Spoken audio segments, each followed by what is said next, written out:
selanjutnya, nah, kalau misal ngomongin Mas enaknya nabung di mana, investasi di mana, sebenarnya banyak banget yang bisa kita instrumen keuangan yang bisa kita pilih, mulai dari ya tabungan biasa, ada juga deposito, ada emas, ada obligasi, ada reksadana, ada peer-to-peer lending, ada saham, mungkin sekarang juga ada ramai misalkan forex, terus ada juga cryptocurrency.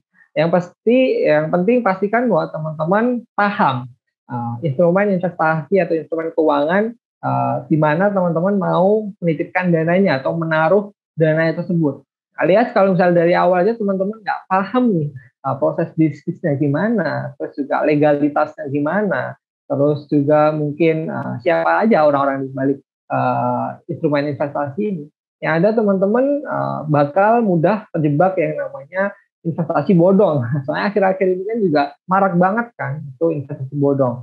Nah, banyak banget yang tergiur karena keuntungannya yang gila-gilaan. Nah, terus juga banyak yang menjanjikan bahwa pasti untung. Tapi kemarin aja yang suntik modal alat kesehatan itu total kerugiannya hampir 1,2 triliun. Itu kan gede banget. Udah hampir setara dengan udah APBD suatu daerah loh, gede banget. Jadi penting banget kita investasi di tempat yang legal, yang jelas, yang sudah terdaftar dan diawasi oleh OJK. Apalagi buat pemula, nah itu penting banget. Ya, paling enggak ya di tempat yang aman aja terlebih dahulu.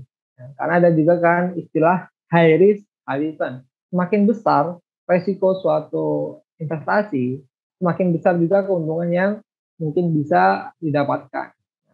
Jadi teman-teman jangan cuma asal investasi, tapi pilihlah itu investasi yang paling cocok. Tahunya paling cocok gimana? Nah, kita lihat dari beberapa faktor. Faktor yang pertama dari profil resiko. Apa itu profil resiko? Nah, profil resiko itu seberapa besar tingkat kita bisa sanggup menanggung suatu resiko. Nah, yang pertama ada yang mungkin levelnya di level yang paling bawah itu level konservatif, yaitu paling sedikit bisa menanggung beban resiko. Jadi ya saranku mending daripada stres karena mungkin melihat potensial loss dalam suatu instrumen investasi, mending ya investasilah di instrumen yang low risk low return, yang bahkan mungkin dijamin oleh negara, misalkan obligasi atau mungkin reksadana pasar uang. Tapi sebaliknya ada juga profil risiko yang agresif, yang dia sanggup menanggung resiko, yang mungkin masih anak muda nih atau dia jiwa petualang banget nih. Jadi meskipun minus 50% misalkan, nah, tapi tetap yakin bahwa di masa depan bakal naik lebih dari itu. Jadi penting banget di awal kita jadi harus tahu juga tuh profil resiko itu kita itu apa, konservatif, moderat, atau agresif. Terus yang kedua yang harus kita ketahui ya tadi uh, apa saja hal-hal yang harus kita pahami tentang instrumen investasi yang kita pilih. Jadi yang pertama profil resiko, yang kedua itu minat. Itu seberapa besar minat kita dalam investasi.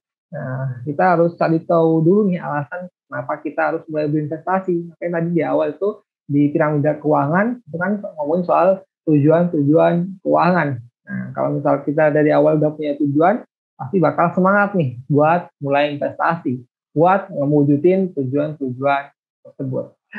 Oke, nah yang pertama ini instrumen investasi yang sebagian kita tahu, mulai yang pertama ada deposito, pasti juga tahu lah ya deposito itu apa.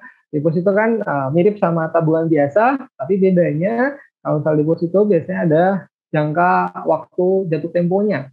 Jadi misalkan 1 bulan, 3 bulan, 6 bulan, 12 bulan, 24 bulan.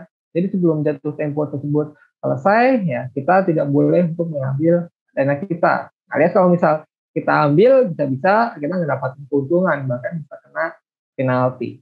Nah, aku sendiri kurang suka untuk investasi di deposito karena ya returnnya mungkin kurang menjanjikan karena juga masih di bawah tingkat inflasi.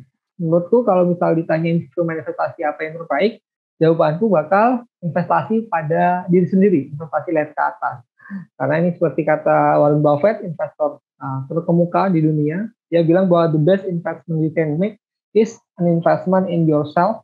The more you learn, the more you earn. Jadi jangan ragu teman-teman buat terus untuk investasi pada diri sendiri, mungkin ikut webinar kayak gini, mungkin juga dengan cara beli buku, mungkin dengan ikutan e-course atau kursus, apapun itu yang bisa menambah atau meningkatkan value diri teman-teman semuanya, bisa meningkatkan skill teman-teman semuanya.